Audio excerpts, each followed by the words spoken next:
It's a pleasure to be here with you today. It's been a little while. I thought that we could just choose a shloka from Bhagavad Gita as it is.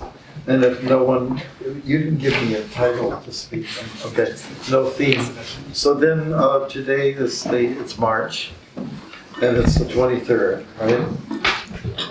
23rd. So chapter 3, text 23. That's the way we were going to do it. And this chapter is entitled Karma Yoga. Okay, and let's get to it. 23. Okay. I'm going to do the Sanskrit, and Krishna is speaking here. Yadi yaham na bhartiyam jatu karmanyatam dhritaha mama vartmani bhartanti manusha parthasarvasha. Translation: For if I ever failed to engage in carefully performing prescribed duties, O Partha, certainly all people would follow my path. Okay, and there is a purport. It's a short one. I'm going to charade this out. An act that you have to guess the word, okay? All right. In material world. Open. It's in the courtroom.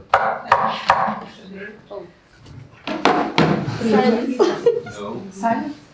Order. Order in the court. Okay. All right. Well, now you understand what we're doing here. In order to keep the balance of social tranquility,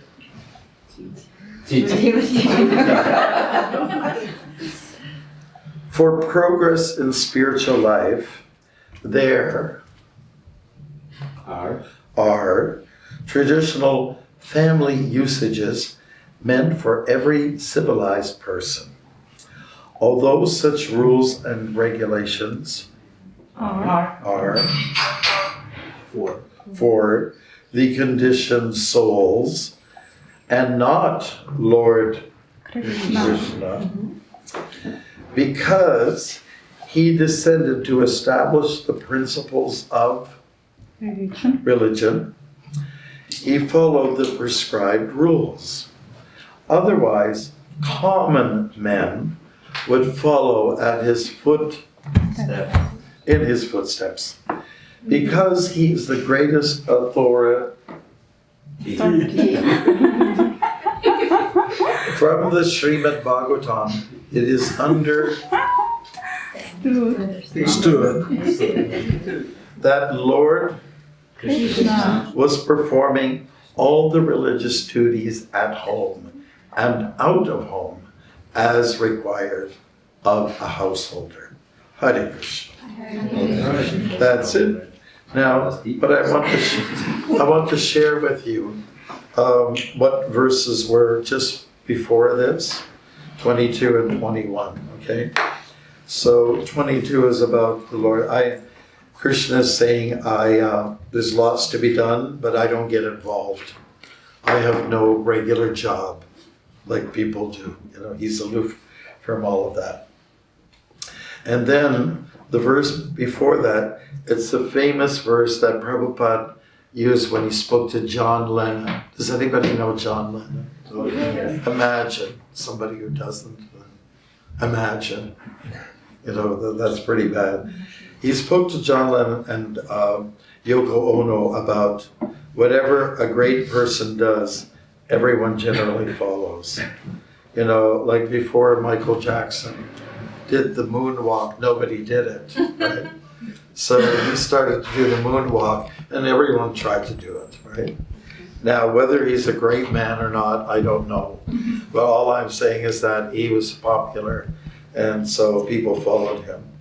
Whatever standards a great person sets, all the world pursues.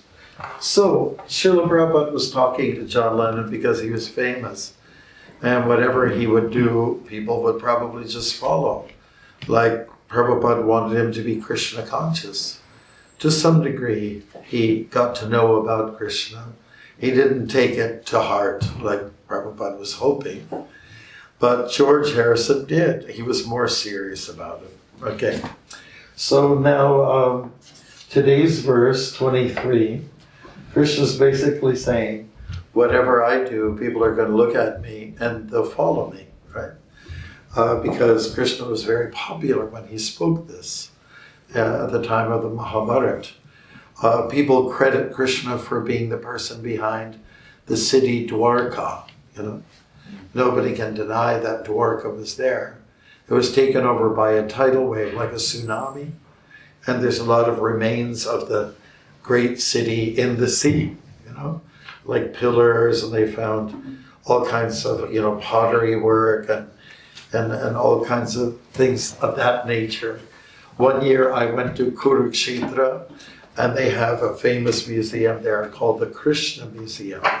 And it's about 3 stories, and on each story they have displays of anything to do with Krishna, like artwork about Krishna.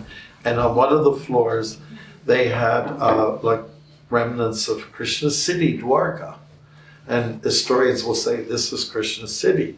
So if the city is there, he must have been there too, right? So what about Dwarka? When Krishna was in Dwarka, he was trying to be a proper householder. But which household? This is the question. Which one? All of them. All of them. All of them, yeah. And there were quite a few of them, numbering, 16,000, etc., And Narada Muni, he went to visit each one of them, and he was just checking out to see what is Krishna doing in all of his households. And each one was in the classification of being a mansion, like Casa Loma Plus, and at each place, Krishna was doing something different. He was not duplicated, Everything, household, there was a distinctly different activity that he was enacting. Like, say, for instance, he'd be playing chess in one place with someone. Another place, he would be horsing around with his children, all over him, like the daddy, kid stuff, playing horsey back, those kind of things. And then in another household, when Narada Muni went to Krishna's home, one of the homes, he saw that he was talking with his wife, Rukmini, and that they were teasing each other, like husbands and wives do. Like, I'm sure you guys know what I'm talking about, right? They do that with each other. So, Narada Muni was really, he became so in awe, when people say, I'm in awe, awesome, say, that's awesome. If it was a modern day, Narada Muni say, wow, that's awesome. Because every place that he went to, there was a different scenario. How about trying to put a play like that off, 16,000 different homes, and Krishna's doing something different. Yes. Yeah, he's probably writing a play too somewhere else, right? With one of those, like feather pens, who knows.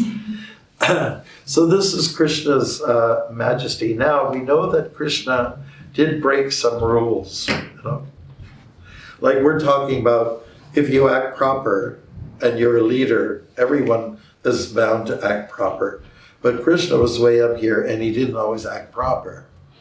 Okay, now I will clarify what I mean about proper. Proper means when you do something dharmic, when you do something according to the rules, But Krishna broke rules. The question is, Krishna broke rules, a lot of rules, and but he's allowed to do so. Like showed his transcendence. Let's compare Krishna and Rama. Okay, now people do that sometimes. I had a man up in Huntsville. He said, "Why is it always Krishna? Why can't it be Rama?" And I said, well, we accept both. Have you heard what we're singing? Hare Krishna, Hare Rama.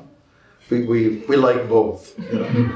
But when you read the pastimes of Rama, he was very proper. He was very dharmic. He did everything right. When you read about Krishna, he did a lot of right things, but he did some not wrong things.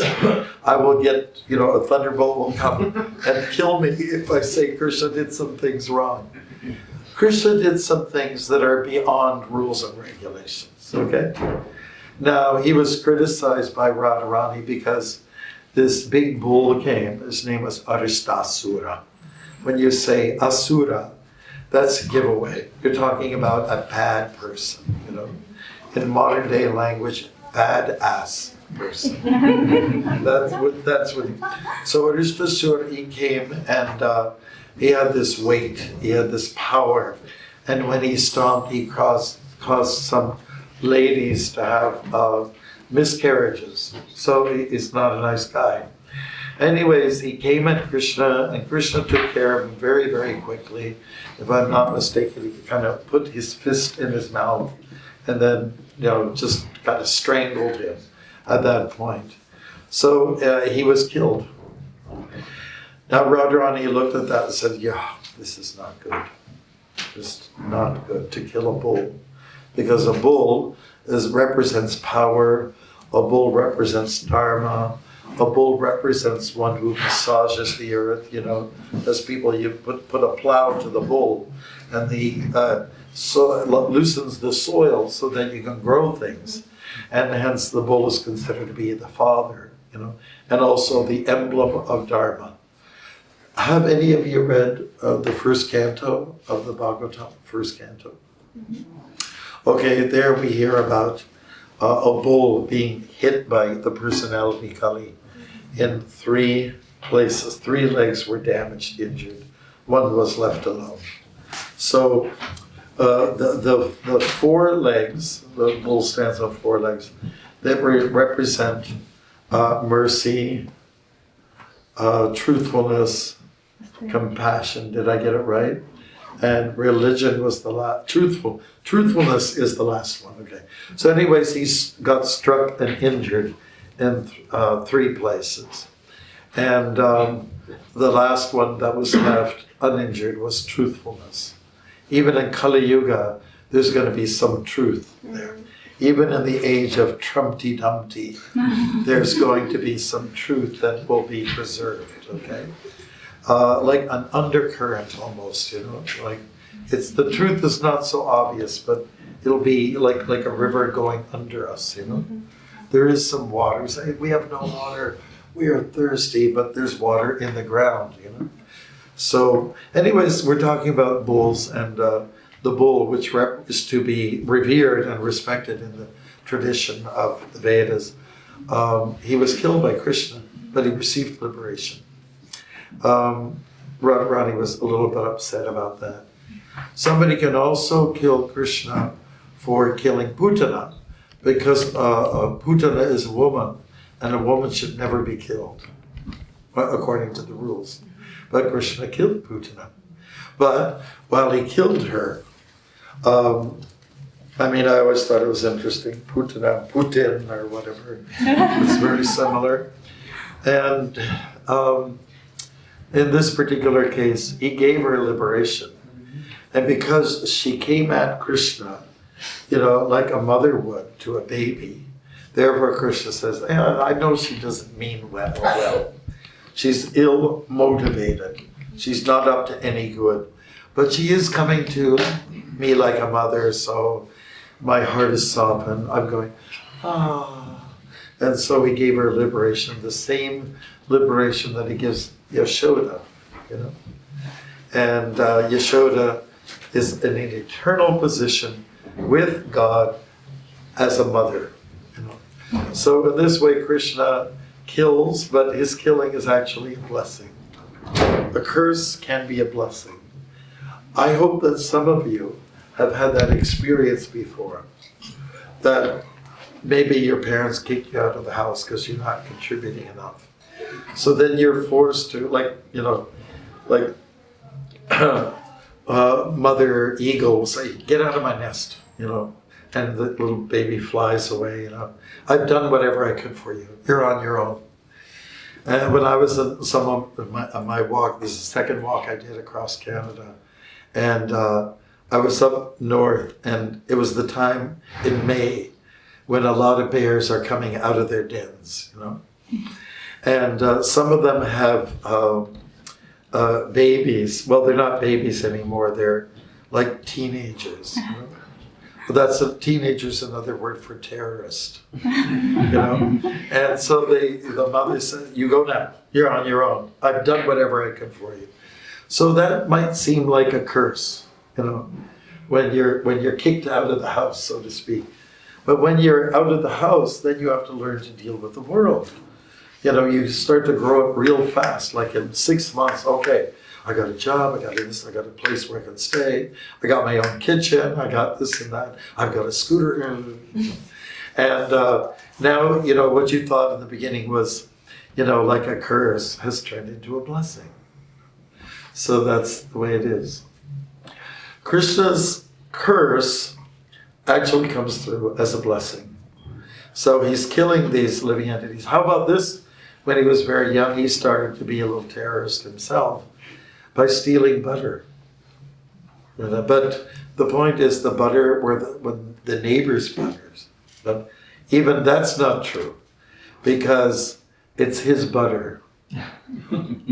They're all his houses. You know, and everyone in Vrindavan, they are his, right? It's not the other way around. Sarva Loka Maheshwaram. That's from the Gita itself. And Krishna is saying simply, I own everything. I own all the real estate. So in this way, Krishna is the owner, and in the Gita also he says, I am the butter, I am the fire. So he's stealing himself, you can say. So this claim that Krishna is the butter thief, Makanchur, is not true. It's a lie. Okay? You understand what I'm saying? From a logical perspective. So Krishna does many things, but he's actually beyond. Just let's look at this for an example. I remember driving with you. We were coming from up north, Thunder Bay, and the police came over. Do you remember that? Because you went over the speed a little bit. Is that okay? A little bit. Was it a little bit? A little bit. You can talk about that later. We don't believe miles for kilometers. So yeah. Yes, I just remember your innocent face. The police came to you. But we have a record that you went over the speed limit. It says, no. He was putting on an act. And, so the point is to catch up to us, the police had to break the law themselves. They had to go faster than the speed limit, right? But he's allowed to do that. He's allowed to do that. And so Krishna is also allowed to break the rules which are meant for human beings, you know. But he's beyond human. He's a superhuman being. So he's allowed to kind of break the rules. If it's his policies, then he can break those policies. And so that's another thing. I remember I was on Highway 400. Has anybody ever been on Highway 400? And then the 400 and 401 meet. It's supposed to be the busiest crossway in the whole world, you know, right here in our great city of Toronto. I remember coming from Barrie and going south, and one officer pulled over, and I wasn't driving, it was another devotee. I remember I was cleaning the dashboard, and the police saw me, and I had a shaven head and a shika. And he pulled us over and said, don't worry about anything. You're not speeding. I was just kind of curious. I noticed you have this hair in the back. I saw the movie Gandhi, and in the movie Gandhi, it was 1984, won lots of awards. And Ben Kingsley, he was a great actor. He did a wonderful job of Gandhi. So in one scene, he had a shaven head, and he had a tuft of hair. So that was his only reference point. And he thought, he liked the movie, he liked Gandhi too. And he thought, oh, maybe I'll pull over and see what it's like to meet someone who's like Gandhi. So it wasn't anything about breaking rules, but he did speed a little bit, I must say that. Krishna's in a position where he can transcend. That's the word. Transcend, that means to go beyond. And in many ways, we are supposed to do that too. And I'll explain in a quote from the Gita, one that you might know, a verse. Sarva dharman parityaja mamekam sharanam vraja aham tvam sarva papebhyo mokshishami ma shucha.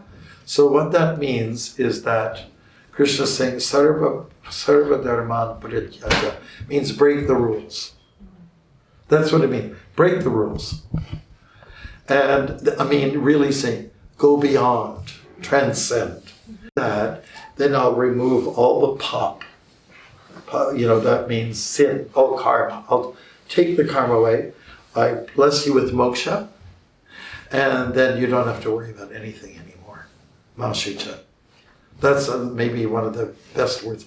I learned that from my Russian-speaking friends. You ask them to do something, say, no problem, no problem. Okay, so no, don't worry, no worries. So Krishna, they got that from Krishna, I think, somewhere. Don't worry about anything, but you have to transcend. And to transcend means to go beyond the rules. The rules are, I'll give you some examples. You're a parent, you have children. What is your duty? To take care of the children, to provide them, to protect them, and so on like that. That's a policy that a parent has to follow. But at some point, you don't have to do that anymore. Again, you're like the mother, mama bear saying, get out, you're on your own now.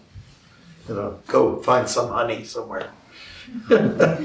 And so that's the idea.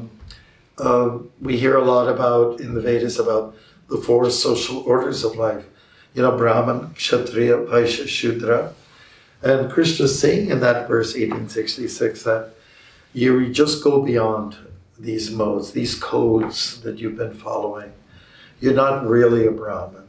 You're not really a Kshatriya, Vaishya, Shudra. You're beyond that. Chaitanya Mahaprabhu said, Gopi Bharatura Padakamaliyora Dasa Dasa Anudasa. What that means is that, the Lord says, Mahaprabhu says, I'm not a Brahman, Kshatriya, Vaishya, Shudra. I'm not a Brahmachari, Grihastha, Vanaprastha, Sannyas. I am simply the servant of the master of the gopis. So that is our, let's say, our only duty is to serve. To contribute, to give. That's our job, which means to transcend. You have all these other positions and designations are not really important. They are for a time. But, do you know some people who are like seniors? They're in their 70s. They're retired. That means they're tired usually. And they can't function the same way anymore. Yet they build up, enough money in the account. They've got benefits, from work or even from their children and so on. They've built up some, a stock of benefits. So then they can relax. And yes, they should do some walking or running, exercise every day. Yes, they should eat greens. Yes, they can help and clean the house and all that kind of stuff. And but basically, you're cut free. You no longer have to be part of the workforce. So retired should be equal to transcending. What do you think? You understand what I'm saying? You don't have obligations like you had before. You've already done it, And let's say if you have children, offspring, you took care of them for 20 years, 20 to 25 years. Now, in your last 20, 25 years, they should be looking after you, isn't it?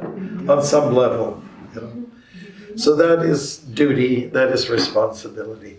And your only duty is to, as an older person, is to be spiritual, and show the generations under you that this is the way they should be when they get to your age as well. Now, when I first met devotees, I was in Sudbury, Ontario. Anybody know where Sudbury is? Wow, even people from Israel know where Sudbury is. Okay, and that's where I first met devotees. I invited them to stay overnight.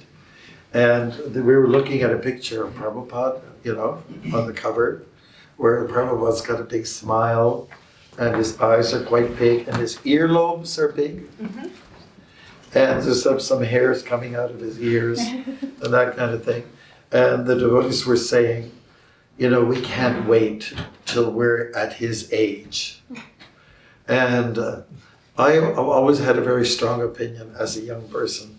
Old people, they don't do too much. They don't look nice, I don't know. It's kind of like useless. That was my wrong opinion, but it was an opinion, nevertheless.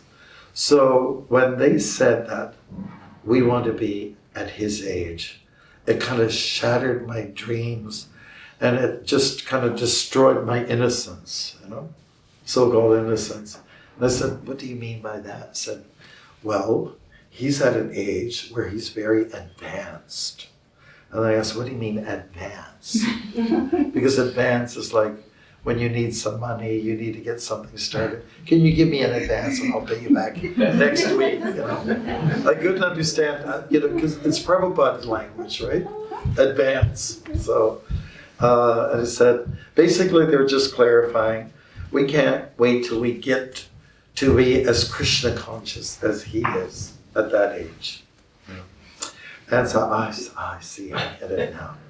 So when you get older, it should mean that now I must get closer to God. That's the idea.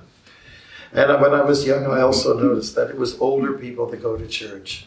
Younger people don't go so much, Only kids go because their parents drag them. Come on, you! But it was older folks, so I can understand. Next to dying is God, you have to be there. And what about those people who are getting older, however, they don't have any scope for spiritual life? Well, nowadays I feel that is really too bad. They're really missing out. They don't even know what they're missing, But usually people in that category, oftentimes, they like to drink. They're like addicts on the TV screen, which is huge, the size of the room. And they sit there all night, 2:30 in the morning, like this, watching Westerns, cowboys and Indians. All that kind of stuff goes on. And, we say, like there's a nice Sanskrit verse, Shrama eva hi kevalam, waste of time. 3 words, waste of time. So what we like to do is, consider clearly, as I get on in my years, I don't want to waste time. I want to make the best use of my time. In our Krishna conscious context, it means let me increase in my chanting. Let me increase in the quality of my chanting. Let me read a little bit more. Let me maybe do some charity work. Let me go for that walk by the creek, where it makes all this noise and it ripples over the rocks and it makes that beautiful sound. And that sound is Krishna. Or you go somewhere where the wind is going through pine trees, and it makes that whistle sound, and then that is Krishna. You start to see Krishna in everything around you. That's the way it should be. And you no longer want to even follow the news so much. When you follow the news, it's very depressing, isn't it? Mm-hmm. I remember my sister Connie, she's a year and a half younger than I, and we were walking in Scarborough near the zoo. And that's when it was one of my walks. And I remember saying, the news, it's so depressing. So she hardly follows the news. I guess it's good to know who your prime minister is. and you need to know a few basic things. And, pick up on some modern day terminology. You don't want to be totally lost. And you know how Prabhupada did it? He would sometimes see what's on the cover of a newspaper just to get a glimpse of what's going on. You only have to look at the headlines, and that's all you have to do. And the rest is just small details.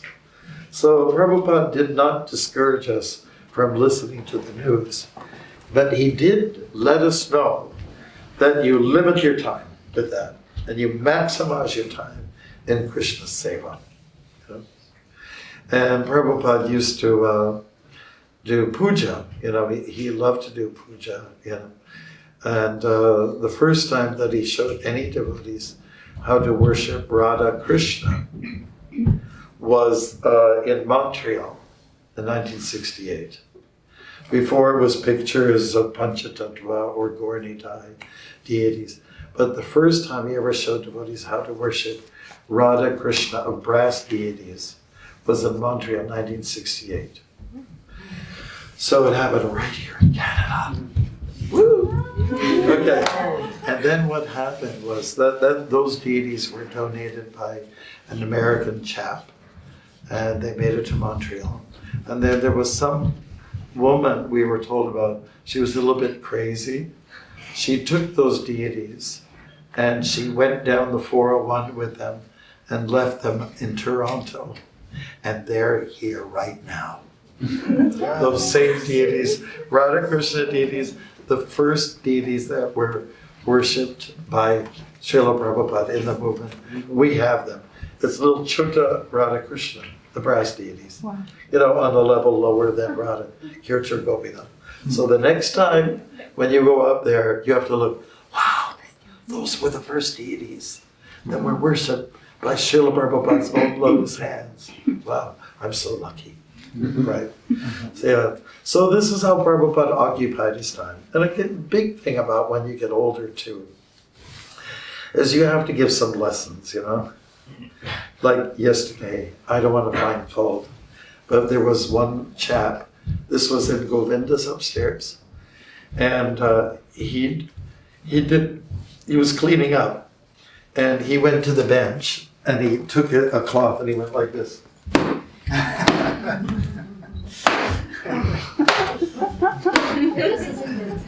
And that's Indian style. To clean dust. Yeah. And I wanted to instruct him. I wanted to say, this is Canada, and we don't have dust like you do in India. India is the land of sun and dust, right? Canada is the land of water. So we have dust, but it's not the same kind of amount of dust, right?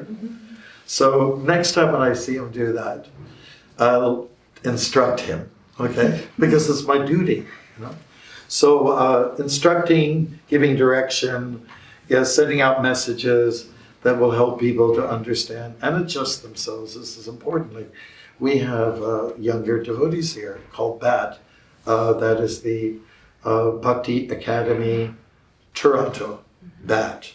Okay, and it's new for them. They never learned how to clean because their parents do everything for them.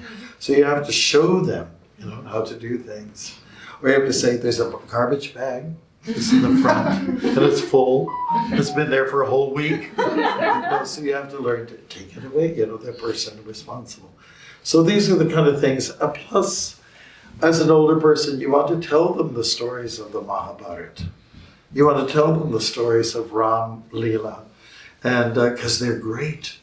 They're so colorful, so rich, and so you almost like tell the grandchildren, give them a bedtime story. That's your obligation. Give them something to fill their head with that's positive. And it's always about Krishna in the end winning. It's always a happy ending. Most people want to hear stories with a happy ending, and everything that Prabhupada has given us is a happy ending. Even the stories like Arjuna's son Abhimanyu. That's a sad story, it may seem. Or the story of Karna, he died tragically. And even Shakespeare, he wrote stories about tragedies. But in the end, there's something good out of the whole thing. You know? And that's what you have to read. What good is captured in this story or that scenario? So, Prabhu, you're knocking the frames off there. Thank you very much. Really appreciate it. If you can keep those things on the wall, that'd be good. All right. Yeah, so, I guess our theme then is how to behave. Our theme, especially when you get older, what's your duty then? It's to, present wisdom, and not weapon. And the last thing I'll tell you, it was something that happened to me when I was walking across the U.S. And I was in a place called Toledo, Ohio. Has anybody ever driven a truck to Ohio? There you go. Okay. You've got the reference points. So I was walking over the interstate highway. There's a bridge, and I started from one end. And on the other end were two fellows. They were African American. They were very dark, and they happened to be eating popcorn, And as they got closer and closer to me, the one just, he got kind of surprised to see a monk he's never seen. And so some of his popcorn fell out of his mouth. And he said, "Hey, man, are you a monk?" And I said, "Well, yes, I am." "Can you teach us how to fight?" Because monks are supposed to fight, especially Buddhist monks. And I told him, well, frankly, in our tradition, the Bhakti Yoga tradition, we're kind of a gentle group. But I told him I have friends who are martial artists, Now, in our tradition, if there's two people who don't get along with each other, they're encouraged to sit down and talk things over, and to express wisdom, let the reason and logic come out of the dialogue. So in our tradition, we use wisdom first. Wisdom starts with a W, right? And if that fails, then you use the weapon, which starts with a W.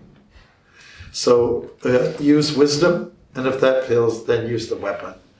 And the one guy who spilled his popcorn all over the place, he said, "Hey man, that's so cool."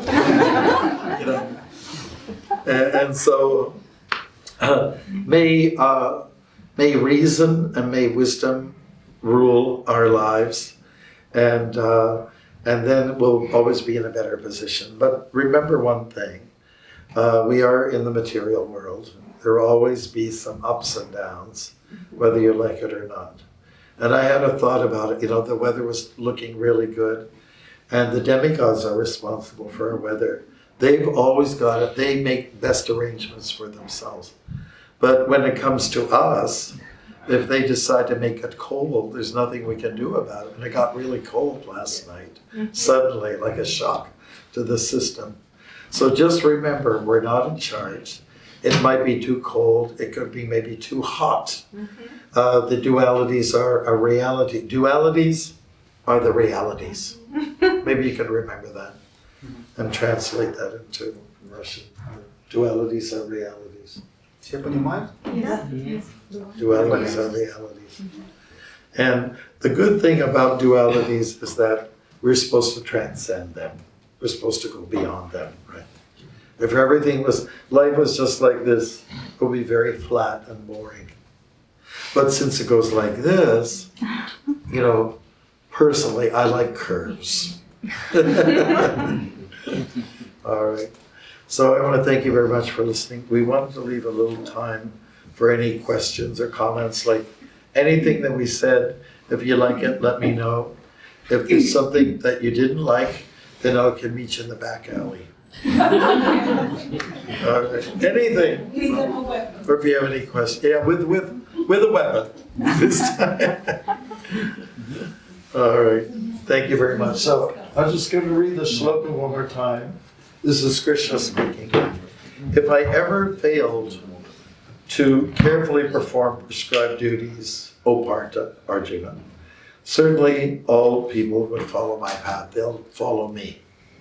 So I have to act properly, you know, and then the whole world will do the same as well. But some people do try to transcend, so there's a problem there as well. Have you ever met people who are trying to transcend? We had one devotee here. He was chanting all day long. He did 3 days in a row. And he wasn't doing any seva, just chanting Hare Krishna. And if you asked him, could you help me with this? He'd go, Hare Krishna, in your face like this. So then, and he was fasting, you know, and he was trying to show transcendence. Now it was time to break his fast. He told us after 3 days he'd break his fast. So when he broke his fast, he had a plate of prasad. It was like this high. And that was the first one. There were 2 more after that. So when you try to be transcendental and you're not really ready for it, you know, it doesn't fit. It's like putting your shoe or putting your foot in a shoe that's too many inches too big, you know. So we want everything to be a right fit, a good fit. And that's been the theme here. So anybody have any questions or comments for us? Yeah. Yes. Hare Krishna Maharaj, thank you so much for your mercy and that you came to share your wisdom with us. Such a good luck, fortune for us. Thank you so much. And I have a question about, you mentioned that it is like duty of elder people to get more spiritual, to get wisdom.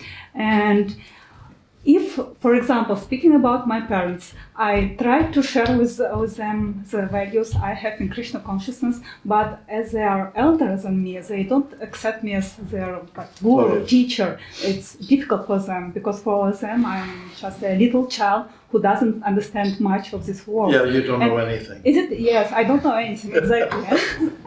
And I do everything wrong, usually. Yes. Is it my duty towards my parents? Is it my duty to be to try patiently bring them this knowledge, Yes. or it is not my duty and I should not be concerned about it? Because how to? I just want to share some values with them, but at the same time I don't want to act like teacher or something. Yes. So to be in the wrong position, because Okay, well, let's say like you go into a rose bush and you want to pick some roses for Krishna, you know. It's probably a good idea to get, you know, put some gloves on, you know. So I'm talking about being careful when approaching elders, and if they don't necessarily see you as some kind of teacher, then you can just really nicely offer suggestions to them, you know. But at least you've tried, and you can't push it or you can't press it. Then if that's the case, if you see they get agitated and they give you an attitude, well, who are you? You know? Then pray for them. Pray for them that maybe Krishna will help their eyes to be a little bit open. You know, Vandanam. Vandanam is one of the things that we practice in our devotional life. It's one of 9 processes of Vandanam. So you can certainly pray for them and hope that on their own volition, on their own initiative, that they will try to see that there's a spiritual side to life. That's all you can do. But it's better, you know, everybody knows their parents, right? You all know what they're open to hear about or what they're not. Like when I joined Krishna consciousness, I said that people have been living like this in India for a long time. It's an old culture. Oh, and he had an attitude. India, they let all the cows eat their food and everyone's starving. And every third person is a snake charmer, you know. That was his attitude, right? And I figured I'm not going to try to change it. I'm not going to try to do anything about it. Yeah. Let it be. Let it be. Yeah. Yes, Varun. Thanks so much. Yeah, thank you very much for your lecture. I would like to share two stories that resonate with what you're saying. Like recently, we've been on pilgrimage and I heard them there. First, it's a story about Srila Prabhupada. He was driving somewhere with devotees in somewhere in the United States, and he saw people playing golf, like older people, and he didn't know what is that, and he like was looking at these older people who are slowly walking on the nature and like doing something with the stick. And he didn't know what is it. He asked like, what are they doing? And he got explanation that like older people, they just like kind of kicking this ball with the stick. And he was really upset. He was actually crying. Yeah, he was crying because he understood that those older people have not much time to live, but they're just wasting it. Just playing golf and like kids.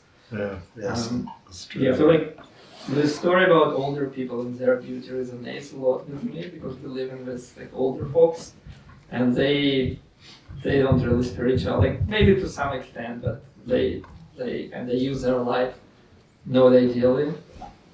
There's another story that we also recently heard. It's related to Bhaktisiddhanta Saraswati. He had a lot of devotees, a lot of service. Everybody was busy in his temples. And then it was one guy who was just chanting, like doing no seva. He was just chanting holy names like whole day long for a long time. And, other devotees were complaining to Bhaktisiddhanta Saraswati that this guy is not doing any service, like he nothing practical. Yeah, like it's kind of he need to do something. And then Bhaktisiddhanta Saraswati told, well, he's very unique, like you need to treat him. But let's make a test. So they put a article in newspaper offering like a job. So you would come live with us. You will have your own room. We will feed you. You don't need to do anything, you just chant Hare Krishna, like whole day long. And a couple of people came, like in India, like everybody would like to make their living, so it was like a very good offer. Like a couple of people came and some of them lasted a couple of days, but no one was able to do the service, like except that guy. And that person, he lived in different ashrams, like after Bhaktisiddhanta Saraswati left his body, like he was kind of moving from one place to another, and he was just chanting Hare Krishna. That's amazing. So not everybody can do it. Yes, I mean, if you can be in samadhi and just chant, that's wonderful. And I think you can probably even let the senior person do that and let them get it. But if somebody's 25 and they're doing just japa and not doing any raising a finger, then that's a little bit questionable. Are you really a genuine devotee? You have to question that, like that. Good. Great. Yes. Thank you so much for sharing this story about breast deities. In fact, we with Igor Prabhu recently published this story on our website, but we of Russian-speaking Toronto community, but we missed this, the main point that those who are the same deities who feel Father worship. We have to edit. Oh, so you told the story. Yes, on our website we published it, but we missed the main point. So thank you so much for sharing. Oh yeah, no problem. No problem. Thank you. Go ahead. May I? Because it was a wonderful lecture. Thank you so much for that. While you were sharing your insights and how you built up the story, I was trying to follow, and a little bit I was unsettled in the emotions that I got, and I just explained where I got unsettled, just to confirm with you. When you have to carry out, like you try wisdom, and then you next try weapon, and you carry out that, I would say, like your wish or what the reasoning to the opponent comes like granting a mercy, but at the same time it's not quite a mercy, but I'm going from my own judgment, and I'm dualist, right? So as they are too. The question is, right or wrong, at that point of time, I think I'm correct. I'm good. I'm right. Like I'm not saying I'm always right, but I'm trying to come from the heart. So if I'm coming from the heart to carry out that and grant that mercy to a person, let's say my kid, right? Am I earning bad karma at that point of time? Do I have to carry that burden? And I don't know, like I have to do it at the same time. I don't want to earn karma. So I just want to see what is the best, because it's like trying to keep the balance, but at the same time it's hard. So you're talking about when you're trying to, you have a position, you have an opponent, you're trying to work things out through dialogue, and it's not quite working out, but you feel self-righteous. I'm the right person. See, what I would say is that when it comes to dialogue, you shouldn't be alone. It shouldn't be just two people. There has to be the sangha factor. There should be other, like say, wise people, those who have got life experience to also maybe participate in the dialogue, to see that it goes along. Like I found that if you have meetings, and we have meetings, in the temple council, you have to have a good chairperson. That's one thing. What I mean by a good chairperson, that means someone who sits on the chair, of course, but who also gives,